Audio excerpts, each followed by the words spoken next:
नमस्कार, मी विशाल Pawar, Pawar's prime academy या YouTube चॅनलवर तुमचे स्वागत करतो. जसं की आपल्याला माहीत आहे GMC नांदेडचे पेपर झालेले आहेत.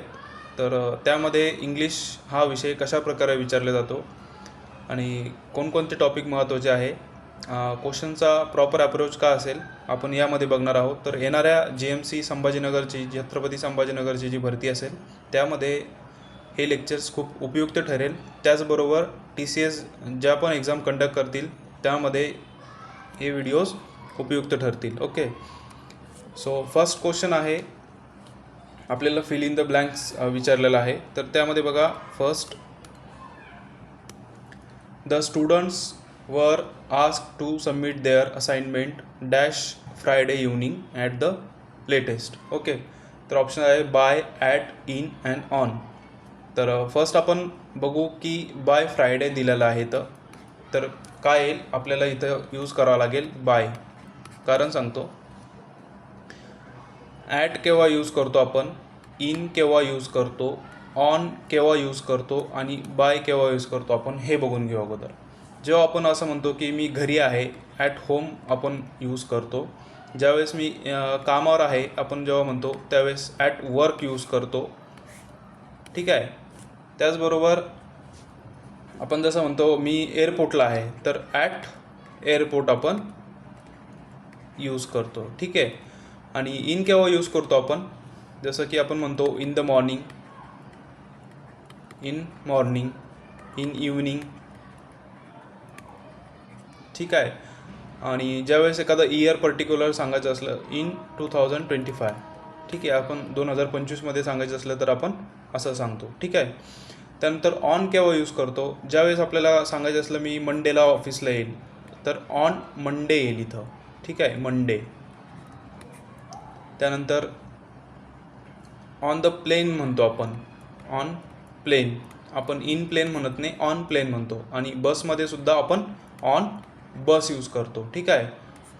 जसं ऑन टाईम म्हणतो आपण. ठीक आहे. आणि बाय केव्हा यूज करतो आपण, जसं आपण म्हणतो की मी कॉलेजला कारने जातो, तर आपण बाय कार यूज करतो किंवा बाय ट्रेन यूज करतो. पण जेव्हा आपण पायी जातो म्हणतो तर ऑन फूट यूज करल. ठीक आहे. तेव्हा आपण बाय यूज करणार नाही. ओके. त्यानंतर बाय नेक्स्ट मंथ म्हणतो आपण, किंवा पुढच्या महिन्यापर्यंत माझा हे काम पूर्ण होईल, तर बाय नेक्स्ट मंथ. ठीक आहे. तर इथे काय येईल, किंवा बाय मंडे, मंडेपर्यंत मी हे काम पूर्ण करून देईल, मंडेपर्यंत. तर त्यावेळेस आपण बाय यूज करतो. इथं काय दिलेलं आहे की the students were asked to submit their assignment. मुलांना त्यांची असाइनमेंट फ्रायडेपर्यंत सबमिट करण्याची इन्स्ट्रक्शन दिलेले आहे. तर इथं काय येईल, बाय येईल. तर या प्रश्नाचं उत्तर काय असेल, फर्स्ट ऑप्शन. नेक्स्ट, यामध्ये पण फिल इन द ब्लँक्स आपल्याला बघायचं आहे. पण यामध्ये आपल्याला dash pop gave and extensive discourse. Pop म्हणजे काय की जे ख्रिश्चन लोकांमध्ये आपलं जसं मंदिरामध्ये प्रिस्ट असतात तसे त्यांचे पोप असतात. तर गेव अँड एक्सटेन्सिव्ह डिस्कोर्स. ठीक आहे. डिस्कोर्स म्हणजे काय, प्रवचन म्हणतो आपण त्याला. ठीक आहे. तर इथं काय यायला पाहिजे, यायला पाहिजे की द किंवा ॲन. ठीक आहे. तर यामध्ये काय येईल, द पॉप येईल, कारण पर्टिक्युलर आपण यूज करतो आहे की दचा वापर. ठीक आहे. तर त्यामुळे ॲन येणार नाही. ॲन कधी कधी येतं, आपण सिंग्युलर सांगतो त्यावेळेस, आणि ॲन कधी येतं, सिंग्युलर सांगतो. पण ॲन कधी येईल की ज्यावेळेस ओवेल साऊंड येईल, आणि ज्यावेळेस कॉन्सनंट येईल त्यावेळेस यूज करल. तर आपल्या प्रश्नाचं उत्तर असेल B, D. Next, Sharmila's voice had a dash tone that calm everyone in the meditation class. तर या प्रश्नामध्ये आपल्याला सेंटेन्स काय म्हणतोय ते बघावं लागेल. ठीक आहे. शर्मिलाचा व्हॉइस असा होता की तो सर्वांना काय, काम म्हणजे काय, शांतपणे ते ऐकत होते. आणि इन द मेडिटेशन क्लास म्हणजे शांत. ठीक आहे. तर इथं काय येईल, लाऊड येईल का, तर याचा काही सेन्स बनत नाही. श्रील पण इथं येणार नाही. श्रील म्हणजे काय की ज्याची हाय पीच असते, मुलींचा आवाज हाय पीच असतं, त्यांची श्रील जास्त असते. ठीक आहे. तर इथं काय येईल, सुथिंग येईल. मग सुथिंग म्हणजे काय की कानाला ऐकण्याजोगा, आणि हार्श म्हणजे काय, कर्कश, तर हे पण इथे येणार नाही. त्यामुळे आपलं ऑप्शन 3 असेल सुथिंग. ठीक आहे. त्यानंतर आपल्याला यामध्ये एरर शोधायचं आहे. बाय नेक्स्ट जून, जसं मी आत्ता तुम्हाला सांगितलं होतं की आपण बाय कधी यूज करतो, इथं वापर झालेला आहे बघा. By next June Ritika will have being studying for her medical entrance exam for 2 years. Ritika आहे, रितिका विल हॅव बीइंग आलेलं आहे इथं. तर तुम्हाला माहीत आहे की आपण ज्या वेळेस विल हॅव यूज करतो त्यावेळेस वर्बचा फर्स्ट फॉर्म येतो. स्ट्रक्चर काय असतं, subject plus will have plus वर्बचा थर्ड फॉर्म अँड ऑब्जेक्ट. तर विल हॅव समोर वर्बचा थर्ड फॉर्म येईल. ठीक आहे. तर इथं काय येईल, बीन येईल. ठीक आहे. इथं काय येईल, बीन येईल. आणि इथं फॉर 2 years, यामध्ये बघा एक असतं सिन्स आणि दुसरं असतं फॉर. तर फॉर केव्हा यूज करायचं, सिन्स केव्हा यूज करायचं, हा डिफरन्स तुम्हाला समजला पाहिजे. सिन्स म्हणजे एक स्पेसिफिक इयर दिलेला असेल किंवा एक पॉईंट पास्टमधलं एखादा पॉईंट तुम्हाला सांगायचं असलं तर त्यावेळेस तुम्ही सिन्स यूज करता. जसं की सिन्स मंडे, एक मिनिट, जसं तुम्हाला सांगायचं असलं सिन्स मंडेपासून. ठीक आहे. किंवा सिन्स डिसेंबरपासून, किंवा सिन्स 1982 पासून. तर त्यावेळेस तुम्हाला पर्टिक्युलर इयर सांगितलं आहे, पर्टिक्युलर महिना सांगितला, पर्टिक्युलर दिवस सांगितला, तर त्यावेळेस आपण सिन्स यूज करतो. सिन्स मॉर्निंग, आपण मॉर्निंग म्हणतो. सिन्स मॉर्निंग, सकाळपासून मी त्याला शोधत आहे. ठीक आहे. तर सिन्स यूज करतो. आणि फॉर केव्हा यूज करतो, ज्यावेळेस एखादा आपल्याला पिरियड सांगायचं असेल. ठीक आहे. एक काळ, ठराविक काळ सांगायचा असेल, जसं की फॉर 2 hours 2 तासापासून, किंवा फॉर 2 months, एक ठराविक काळ आपण इथं सांगत असतो. तर हा डिफरन्स आहे सिन्स आणि फॉरमधला. तर इथं बघा 2 years दिलेलं आहे, त्यामुळे इथं फॉर आलेलं आहे, इथं काय सिन्स आलेलं नाही. आणि आपलं प्रश्नाचं उत्तर काय असेल, बी असेल. ठीक आहे. Next question, which of the following sentences contains an error in the use of future tense. आपल्याला फ्युचर टेन्स यामध्ये बघायचं आहे. He will call you as soon as he arrives. ठीक आहे. हा सेंटेन्स काय आहे, करेक्ट आहे. आपल्याला एरर शोधायचा आहे. I will going to visit my grandparents next week. I will going येणार नाही इथं मित्रांनो, इथं काय येईल, गो येईल. वर्बचा फर्स्ट फॉर्म, विलच्या नंतर वर्बचा काय येतो, फर्स्ट फॉर्म येतो. त्यामुळं आपलं प्रश्नाचं उत्तर हे असेल.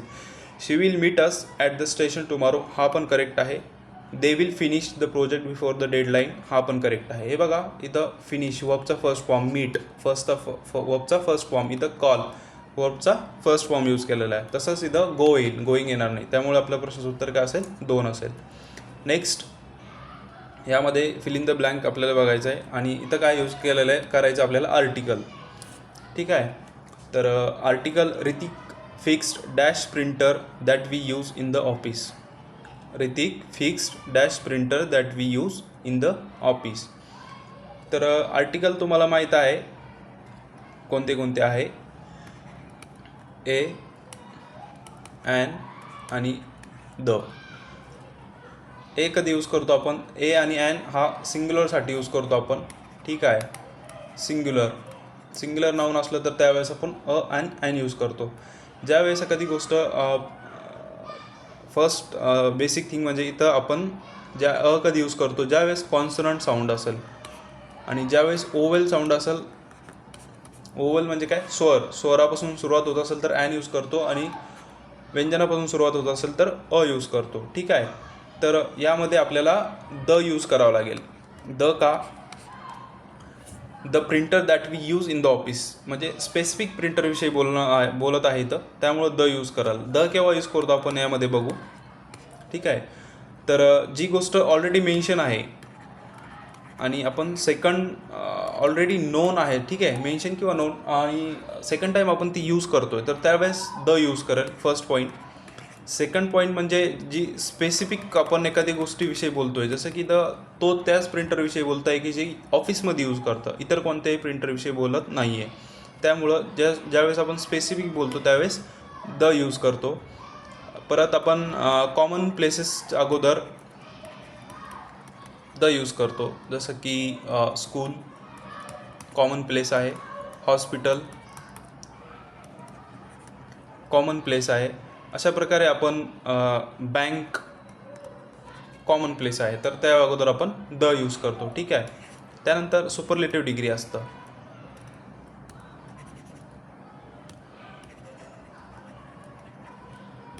सुपरलेटिव्ह डिग्री ज्यावेळेस आपण यूज करतो त्यावेळेस द यूज करतो. द बेस्ट, द ग्रेट, अशा प्रकारे आपण दचा वापर करतो, ठीक आहे. तर आपल्या प्रश्नाचं उत्तर असेल 4 द. Next question. त्यानंतर यामध्ये बघा आपल्याला एरर शोधायचा आहे, रेक्टिफाय करायचं आहे. After he had the dinner he went out for a walk. After he had ate, इथं काय दिलेलं आहे, एट दिलेलं आहे. एट म्हणजे काय, खाणे. तर एटचं फर्स्ट फॉर्म आहे ईट. एटचं ईट, एट आणि इटन, फर्स्ट, सेकंड आणि थर्ड. तर आपल्याला आफ्टर ही हॅड आलेलं आहे, तर हॅड म्हणजे पास्ट परफेक्ट टेन्स, त्याच्यानंतर वर्बचं काय येईल, थर्ड फॉर्म येईल. तर इथं काय यायला पाहिजे, इटन यायला पाहिजे होतं, पण इथं काय त्यांनी केलेलं आहे, एट केलेलं आहे. तर इथं बघा आफ्टर ही हॅड ईट, इथं ईट आलेलं आहे, हे असणार नाही. After he had eaten dinner he went out for walk, हे करेक्ट आहे. आफ्टर ही हॅज येणार नाही आणि इथं ॲट पण येणार नाही. After he had eaten dinner he will go out for walk, हे तर बघा वेंट दिलेलं आहे, त्यामुळे हा पण येणार नाही. तर आपल्या प्रश्नाचं उत्तर काय असेल, second. After he had eaten dinner he went out for walk. Then next question. यामध्ये बघा एरर आपल्याला बघायचं आहे. They is playing football. They is playing football in the park now. Now इथं यूज केलेलं आहे, तर इथं इज आलेलं आहे बघा.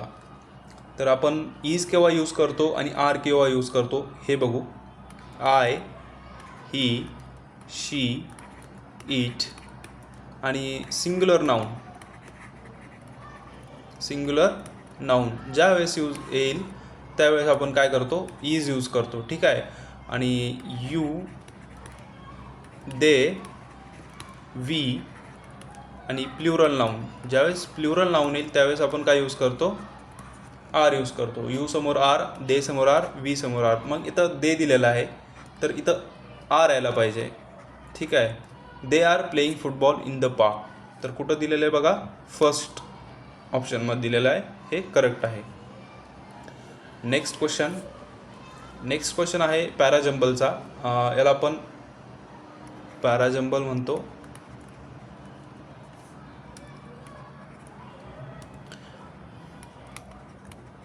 ठीक आहे. पॅराजंबल किंवा आपण याला PQRS म्हणतो. कोणी ABCD म्हणतं, PQRS म्हणतं, आपापल्या याने. तर याचे 2 वे आहे सॉल्व करण्याचे. एक तर तुम्ही बाय ऑप्शन इलिमिनेशन करू शकता. ऑप्शन इलिमिनेशन एक बेस्ट ऑप्शन आहे. आणि सेकंड थिंग म्हणजे तुम्ही रीड करू शकता अगोदर आणि त्यानंतर तुम्ही त्याचा सिक्वेन्स लावू शकता, ठीक आहे. तर यामध्ये बघा, although Abdul Kalam came always showing great dedication to arts. He was a diligent boy from his childhood. His studies and responsibilities from a humble background. तर याचा काय सेन्स बनतो यासमोर आपल्याला जोडायचं आहे. अल्दो अब्दुल कलाम केम काय येईल इथं, फ्रॉम अ हंबल बॅकग्राऊंड. खूप हंबल बॅकग्राऊंडना अब्दुल कलाम जी येतात. तर वाक्याची याच्यानंतर फर्स्ट सेंटेन्स काय येईल, डी येईल. तर यामध्ये डीना सुरुवात होत नाही, यामध्ये डीना होत नाही, यामध्ये डीना होत नाही, याने होईल. तर ऑप्शन इलिमिनेशन आपण केलेलं आहे. From a humble background. Second त्यानंतर he was diligent boy from his childhood. त्यानंतर always showing great dedication to arts. To arts what, towards his studies and responsibilities. तर हे करेक्ट ऑप्शन आहे, हा करेक्ट सिक्वेन्स आहे. तर अशा प्रकारे तुम्ही पॅराजंबल सॉल्व करू शकता. त्यानंतर नेक्स्ट पॅराजंबल बघा. The old banyan tree stood silently by the river providing shelter to birds and shade to weary travellers for more than 100 years. तर एक ट्रीविषयी बोललेलं आहे इथं. द ओल्ड बनियान ट्री केळीचे झाड. तर याविषयी सर्व बोललेलं आहे. तर सुरुवात कशाने होईल, यानेच होईल. ठीक आहे ना, सगळ्या ऑप्शनची सुरुवात ओनं झालेली आहे. तर ओ हा ओपनिंग करल. ठीक आहे. त्यानंतर बघा, the old banyan tree stood silently by river. एक रिव्हरच्या बाजूला तो आहे, त्यामुळे इथं नेक्स्ट काय येईल, पी येईल. ओ पीपासनं कोणतं आहे हे नाही आहे, बाकी आहे. ठीक आहे. Stood silently by river. ठीक आहे. त्यानंतर इथं दिलेलं आहे प्रोव्हाइडिंग शेल्टर टू बर्ड्स. बर्ड्सना काय देतं, ते शेल्टर देतं. शेल्टर म्हणजे काय, त्यांचे घरटे बांधतात तिथं, राईट. त्यानंतर इथं येईल OPQ. The old banyan tree stood silently by the river providing shelter to birds. आणि इथं दिलेलं आहे कॉमा म्हणजे अजून हे पुढे काहीतरी असेल, कॉमा अँड. इथं अँड दिलेलं आहे, तर अँडच्या अगोदर कॉमा येईल. इथं तुम्हाला बघायचं आहे लक्षपूर्वक. आणि इथं बघा, तुम्हाला फुल स्टॉप दिसतो का इयर्सच्या नंतर, तर हा मधात येणार नाही, हा शेवटीला येईल. त्यामुळं and shade to weary travellers म्हणजे काय, थकलेल्या जे ट्रॅव्हलर्स असतात त्यांना शेड देतो, सावली देतो. ठीक आहे. तर त्यानंतर काय येईल, आर येईल. आणि फायनली लास्टला काय येईल, एस येईल. फॉर मोर दॅन 100 years, खूप वर्षांपासून. ठीक आहे. तर आपलं प्रश्नाचं उत्तर काय असेल, OPQRS हा असेल. ठीक आहे. Next, the following sentence has been split into 4 segment. Identify the segment that contains a grammatical error. आपल्याला एरर शोधायचं आहे. तर यामध्ये last summer Ritika has travelled to 3 different countries and explored many historic sites with her family. हे दिलेलं आहे. Last summer Ritika has. त्या बघा, एक लास्ट समर दिलेलं आहे इथं, किंवा आपण म्हणतो लास्ट संडे मी ॲबसेंट होतो असं म्हणतो. लास्ट इयर म्हणतो, लास्ट नाईट म्हणतो.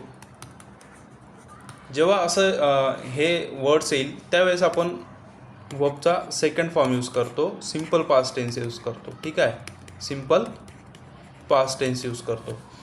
तर यामध्ये बघा हॅज आलेलं आहे, तर इथं हॅज येणार नाही. रितिका ट्रॅव्हल्ड टू येईल फक्त, हॅज येणार नाही. हॅज हा प्रेझेंट परफेक्ट टेन्समध्ये यूज होतो, त्यामुळे फर्स्ट सेंटेन्समध्ये काय असेल, एरर असेल. तर ऑप्शन सेकंड एमध्ये काय आहे, तर एरर आहे. त्यामुळे आपल्याला इथं वर्बचा सेकंड फॉर्म यूज करायला लागेल फक्त. नेक्स्ट, अमित काय दिलेलं आहे इथं पण आपल्याला एरर शोधायचं आहे. Amit complete all the chapters in his history book well before the exam schedule was even announced. तर इथं बघा कंप्लीट दिलेलं आहे आणि पास्टमध्ये गोष्ट होत आहे, तर इथं काय यायला पाहिजे, कंप्लीटेड. वर्बचं सेकंड फॉर्म यायला पाहिजे. सेकंड किंवा थर्ड सेम असतं, ED. ठीक आहे. तर इथं फर्स्ट याच्यामध्ये एरर राहील, तर ऑप्शन 4. ठीक आहे. नेक्स्ट आहे पॅराजंबल. आपण फर्स्ट रीडिंग करून घेऊ. Film making is a very big and complicated as well as actors and actresses industry involving large sums of money and occupying many hundreds of skilled technician. तर the film making इंडस्ट्रीविषयी बोललेलं आहे. तर सुरुवात as वेल ॲजपासून होणार नाही. ठीक आहे. सुरुवात ओपनिंग असणार नाही, तर हा ऑप्शन एलिमेंट झाला. तर पी असू शकतो का, तर हा फिल्म मेकिंग इज अ याच्याविषयी बोललं तर असू शकतो. आर असू शकतो का, अँड येणार नाही, तर आर हा कटला. त्यानंतर industry involving large sum of money, कोणती इंडस्ट्री त्याविषयी दिलेलं नाही, तर पी हा ओपनिंग असेल. Film making is a very big and complicated. त्यानंतर काय आहे, कॉम्प्लिकेटेड काय, इंडस्ट्री आहे, तर PQ. Industry involving large sums of money and money नंतर and occupying many hundreds of skilled technicians. त्यामध्ये खूप अजून टेक्निशियन्स पण पाहिजे जे स्किल्ड आहे. त्यानंतर last line as well as actors and actresses. ठीक आहे, तर हा याचा करेक्ट सिक्वेन्स राहील. Okay, next the following sentence has been split into 4 segment. आणि इथं पण आपल्याला काय बघायचं आहे, एरर बघायचं आहे. Rita submitted her essay late because she had to attend her brother's wedding in another city last weekend. हे तुम्हाला बघितलं तर तुम्हाला करेक्ट वाटेल. यामध्ये खूप कमी म्हणजे खूप लोक यामध्ये कन्फ्यूज होतात. सर्व काही पास्टमध्ये आहे. द सबमिटेड आहे, लास्ट वीकेंड पण आहे, द हॅड पण आहे, पास्टमध्ये आहे. तर असं वाटतं की हे करेक्ट आहे. बट तुम्ही जेव्हा केअरफुली वाचाल की यामध्ये बघा हर ब्रदर्स वेडिंग, तिच्या भावाचं लग्न असं तिला दाखवायचं आहे. पण यामध्ये ब्रदर्स असं नाही येणार, इथं ब्रदर्स असं येईल. हे काय अपोस्ट्रोफी असेल. हे काय दाखवतं, पजेशन दाखवतं तिच्या भावाचं. आणि हे ब्रदर्स हे प्ल्युरल आहे. यामध्ये डिफरन्स आहे. अपोस्ट्रोफी एस आणि जे एस लागतं फक्त, त्यामध्ये डिफरन्स काय आहे, हे पोझिशन दाखवतं, एखाद्या गोष्टीची मालकी दाखवतं. बरोबर. त्यानंतर रिलेशनशिपसाठी पण हा यूज करतो. जसं इथं दिलेलं आहे की भाऊ, राईट, भावाचा. त्यानंतर आपण एस केव्हा यूज करतो, ज्यावेळेस आपण प्ल्युरल यूज करतो. ब्रदर्स इथं दिलेलं, जसं बुक्स. ज्यावेळेस आपल्याला कधी गोष्ट प्ल्युरल करायची असते, काउंटेबल नाऊन, तर त्यावेळेस आपण एस यूज करतो. तर यामध्ये एरर आहे. ठीक आहे, तर आपला ऑप्शन हा असेल 4 नंबरचा. Next question. My cousin who lives in Mumbai is visiting us. इथं काय दिलेलं आहे आपल्याला, रेक्टिफाईज करायचं आहे. ठीक आहे, रेक्टिफाय म्हणजे करेक्ट करायचं आहे. तर my cousin who lives in Mumbai is, punctuation आपल्याला बघायचं आहे. इथं इज जे आहे, इथं इज नंतर कॉमा येणार नाही, तर यामध्ये चूक आहे. तर इथं यामध्ये इज नंतर कॉमा हे पण चूक आहे. माय कझिन इथं हे बरोबर आहे. हू लिव्स इन मुंबई, जो की मुंबईमध्ये राहतो. आणि इथं पण कॉमा येईल, इज लिव्हिंग व्हिजिटिंग अस, तर हा यामध्ये करेक्ट असेल. ठीक आहे, यामध्ये हू नंतर इथं येणार नाही, त्यामुळे हा ऑप्शन असणार नाही. ठीक आहे, माय कझिन इथं कॉमा पाहिजे, त्यामुळं हा ऑप्शन असणार नाही. तर ऑप्शन फर्स्ट करेक्ट आहे. नेक्स्ट, यामध्ये बघा आपल्याला एरर शोधायचा आहे. She asked are you coming to the party tomorrow. तिने विचारलं की तू पार्टीला उद्या येत आहे का. तर यामध्ये बघा तुम्हाला पंच्युएशन मार्क्स द्यायचे आहे. पंच्युएशन मार्क यूज करायचा. इथं शी आस्क्डला इथं कॉमा यायला पाहिजे, तर इथं कॉमा नाही आहे, त्यामुळे हा ऑप्शन नसणार. आणि इथं असणार तर हे ऑप्शन असंच इलिमिनेशन झालं. इथं गरज आहे. ठीक आहे, इथं कॉमा पाहिजे, तर हे ऑप्शन नसणार. She asked are you coming to the party tomorrow. ठीक आहे, तर इथं प्रश्न विचारला, तू पार्टीला येणार का, तर प्रश्नार्थक चिन्ह इथं नाही आहे, क्वेश्चन मार्क नाही, त्यामुळे हे ऑप्शन नाही आहे. तर इथं हे ऑप्शन आहे. इथं कॉमा पण आहे आणि इथं काय आहे, क्वेश्चन मार्क पण आहे. अशा प्रकारे तुम्हाला ऑप्शन इलिमिनेशन करून प्रश्न सॉल्व करायचे आहे. Next question. We need someone who is or an expert in the science of the human mind and behaviour. इथं ॲन येईल, ॲन एक्सपर्ट असतं, एक्सपर्ट नसतं. ठीक आहे, तर science of the human mind, जे ह्युमन माइंड आणि बिहेवियरचे स्टडी करतात त्यांना काय म्हणतात, सायकोलॉजिस्ट म्हणतात का, नाही, त्यांना काय म्हणतात, सायकॅट्रिस्ट म्हणतात. जे माइंडची स्टडी करतात त्यांना सायकॅट्रिस्ट म्हणतात, जे की मेंटल इलनेस चेक करतात. ठीक आहे, मेंटल इलनेस. बायोलॉजिस्ट म्हणजे बायोलॉजीची स्टडी करतात. सायकोलॉजिस्ट तुम्हाला माहीत आहे, जे सायकोलॉजी स्टडी करतात.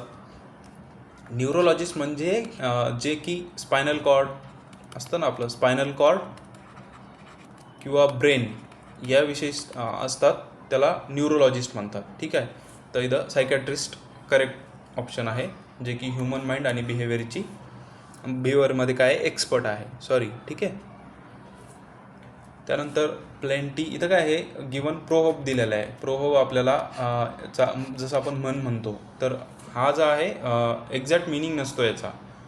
तर प्लेंटी इज नो प्लेग. याचा अर्थ आहे की having more than enough is not a bad thing. म्हणजे एखाद्या गोष्टीची जास्त असणे म्हणजे ती वाईट नाही आहे. जसं की पैसा जास्त असणे म्हणजे वाईट नाही आहे. ठीक आहे. जसं की आपण म्हणतो ना, खूप काही लोक म्हणतात की जास्त पैसा असलं एक प्रॉब्लेम असू शकतो, पण असं नाही आहे. It's better to have more than you need, right. तर इथं फर्स्ट ऑप्शन असेल. आणि याचं बघा बाकी ऑप्शन बघा, too much of something is always harmful असं आपण म्हणू शकत नाही. याचा अर्थ असं निघत नाही. Plague spread more than when there is abundance. इथं याचा काही सेन्स बनत नाही. Plentiful resources are wasted easily, याचा काही मतलब बनत नाही. त्यामुळे आपण ऑप्शन एलिमिनेशनसुद्धा करू शकतो यामध्ये. ठीक आहे. नेक्स्ट यामध्ये बघा वन वर्ड सबस्टिट्यूशन विचारलेलं आहे. वन वर्ड सबस्टिट्यूशन आपल्याला यामध्ये बघायचं आहे. Roshni is a person who believes that all events in life are determined by fate and cannot be changed. आपण म्हणतो, काही लोक म्हणतात ना की जे अगोदरच आपल्या नशिबात हे आहे तर आपण काही करू शकत नाही. जे घडणार आहे ते घडणारच आहे. आपल्या नशिबात असलं तर ते होणारच आहे. जे असे लोक बोलतात त्यांना काय म्हणतात, फॅटलिस्ट म्हणतात.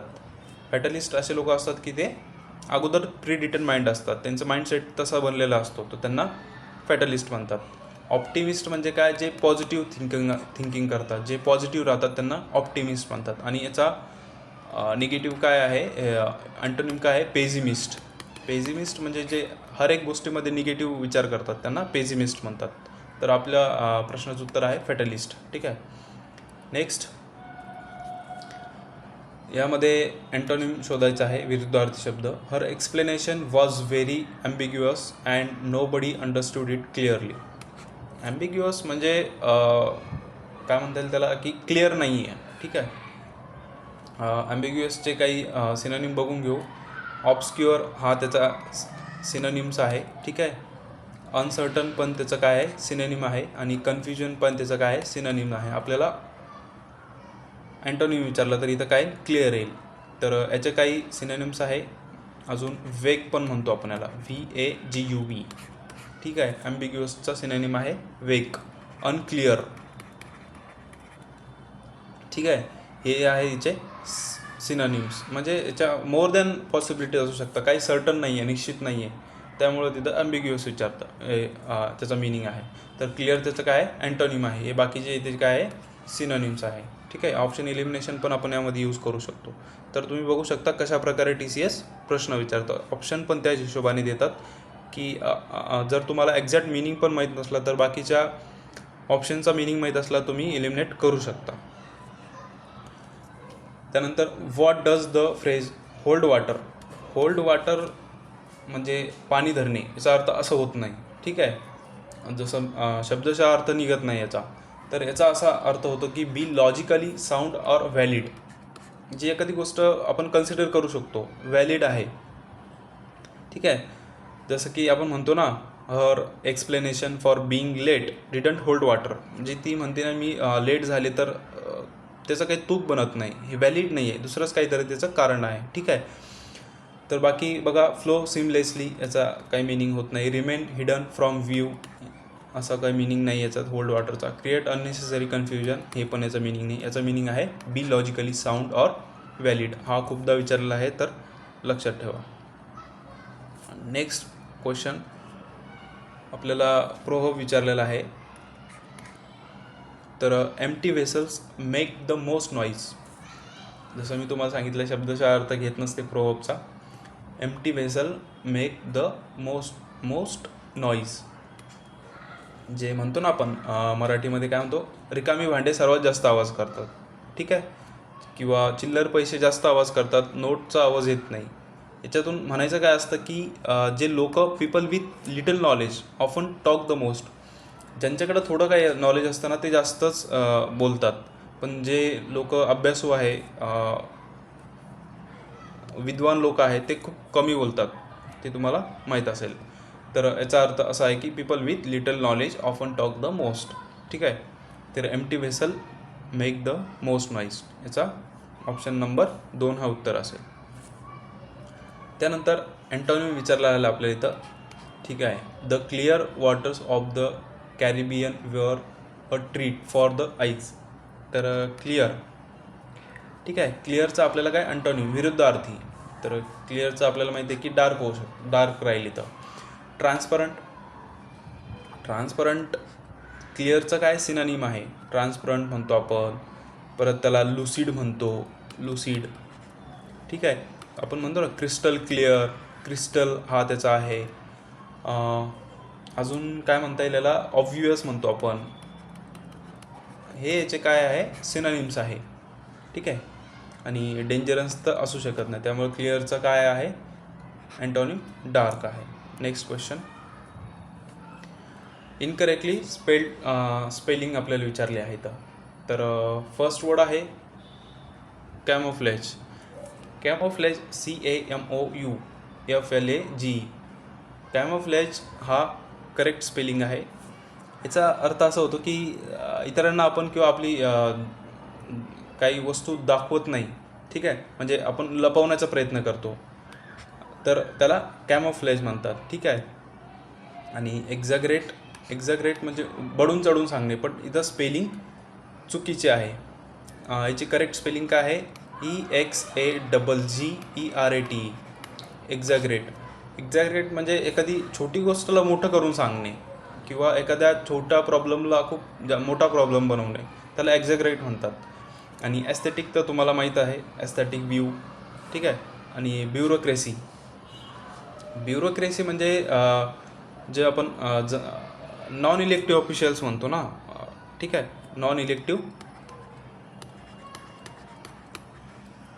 ऑफिशियल्स, नोकरशाही म्हणतो आपण त्याला. तर आपल्या इथं भारतामध्ये काय आहे डेमोक्रेसी आहे. डेमोक्रेसी म्हणजे काय government by the people, who favour government by the people, जे की. आणि बाकी आहे क्रेसीवाले जे वर्ड्स आहे त्यामध्ये बघा प्लुटोक्रेसी हा एक वर्ड आहे. हा एक्झाममध्ये खूपदा विचारला आहे. प्लुटोक्रेसी म्हणजे जे रिच पीपल आहे ते गव्हर्नमेंट चालवतात, तर त्याला प्लुटोक्रेसी म्हणतात. आणि ॲटोक्रेसी म्हणजे single handed government, single person, एकच राजेशाही जे म्हणतो आपण ॲटोक्रेसी. आणि अरिस्टोक्रेसी हा खूप वेळेस विचारला आहे. अरिस्टोक्रेसी म्हणजे काय जे अनुवंशिकतेने चाललेली आहे, तर त्याला आपण अरिस्टोक्रेसी म्हणतो. ठीक आहे. Next question. The committee will announce the results after the meeting. आपल्याला इथं एरर शोधायचा आहे. कमिटीची स्पेलिंग चेक करा. COMMITT. रॉंग स्पेलिंगमध्ये खूप वेळेस विचारलं आहे. तर कमिटीची स्पेलिंगमध्ये MM आहे, सिंगल I आहे, TT आणि EE आहे.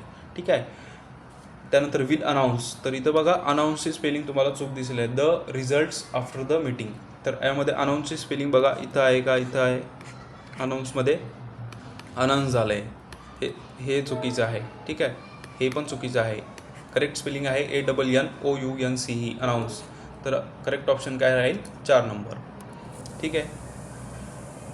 तर अशा प्रकारे आपण पूर्ण क्वेश्चन्स बघितले आहे. आशा करतो की तुम्हाला एक्सप्लेनेशन समजलं असेल आणि येणाऱ्या एक्झाम्समध्ये अशाच प्रकारे क्वेश्चन्स विचारले जातील. या व्यतिरिक्त काय विचारलं जाणार नाही. मेन टॉपिक आहे आर्टिकल विचारत आहे, ते टेन्स विचारत आहे, पंच्युएशन मार्क्स विचारत आहे, आणि अजून होकॅबमध्ये काय antonym, synonyms, one word substitution आणि प्रोवर्ब, हे टॉपिक्स चांगले करून जा. येणाऱ्या एक्झाम्समध्ये अशाच प्रकारे पॅटर्न असेल. आणि बाकी ज्या शिफ्ट होत्या त्यांचे पण आपण एक्सप्लेनेशन येणाऱ्या व्हिडिओजमध्ये बघणारच आहोत. आशा करतो की तुम्हाला हे माझे एक्सप्लेनेशन आवडले असेल. आणि जे तुमचे मित्र कोणी GMCची किंवा TCS येणाऱ्या TCS जे एक्झाम कंडक्ट करणार त्यांची तयारी करत असेल तर त्यांना हा व्हिडिओ नक्की शेअर करा. चॅनलला नवीन असेल तर सबस्क्राईब करा. धन्यवाद.